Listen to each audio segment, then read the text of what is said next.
Yeah. Sometimes I get so mad, there's no controlling me. My thoughts get so bad.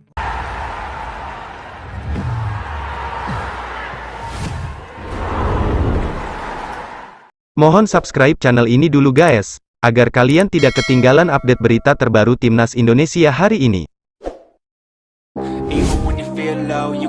Persiapan Timnas U17 Indonesia dalam menghadapi Piala Dunia kelompok umur 17 ternyata banyak menuai kritik dan kontroversi. Bagaimana tidak, pelatih Bima Sakti menetapkan kriteria pemain harus memiliki tinggi badan minimal 170 cm.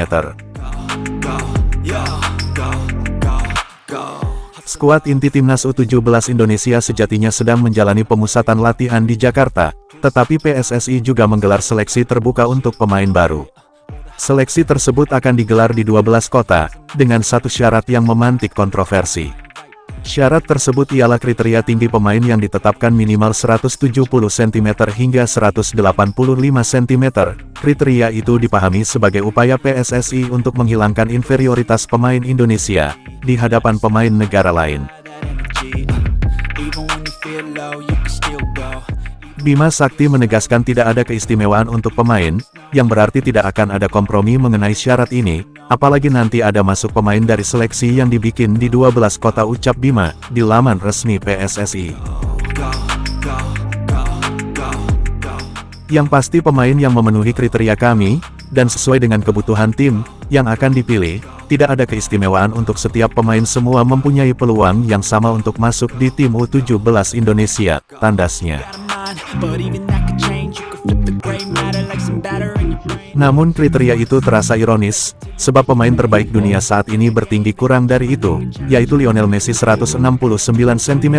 Selain itu ada pula pemain timnas senior Indonesia yang tak akan lolos dengan syarat tinggi itu dalam skuad timnas Indonesia. Terakhir pada FIFA Matchday bulan Juni terdapat dua pemain yang bertinggi kurang dari 170 cm. Dilansir dari Transfermarkt, dua pemain pendek di timnas senior tersebut yaitu kembar Yakob Sayuri dan Yance Sayuri dari PSM Makassar.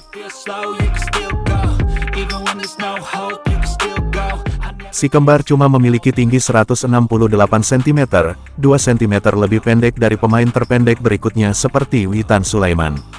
Situasi Messi, Yakob dan Yance di atas, membuktikan kepada para pemain Indonesia generasi berikutnya bahwa kesuksesan mereka tidak bergantung pada postur tubuh. Andai tidak memenuhi syarat yang dipatok Bima Sakti, mereka tetap akan dapat menjadi pesepak bola elit dengan jalur lain. Selain itu mekanisme seleksi yang dipilih PSSI juga patut dipertanyakan, lantaran itu membuktikan kegagalan menggelar kompetisi usia dini. Andai kompetisi usia muda berjenjang digelar secara rutin, maka pemain dapat langsung dipantau bukan lagi melalui seleksi. Dari sederet nama pemain keturunan yang sudah dipanggil Bima Sakti, ada satu wonderkid FC Sao Paulo U17 yang belum terlihat. Ternyata hal itu dikarenakan terkendalanya Jardim dalam mendapatkan tiket ke Indonesia yang telah disiapkan PSSI. Sebelumnya Jardim juga telah banyak mendapat sorotan dari media asing, terutama media Vietnam.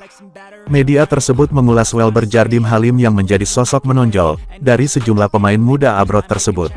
Pemain ini memiliki gaya bermain yang teknik dan terampil, dan dijuluki Neymar Indonesia.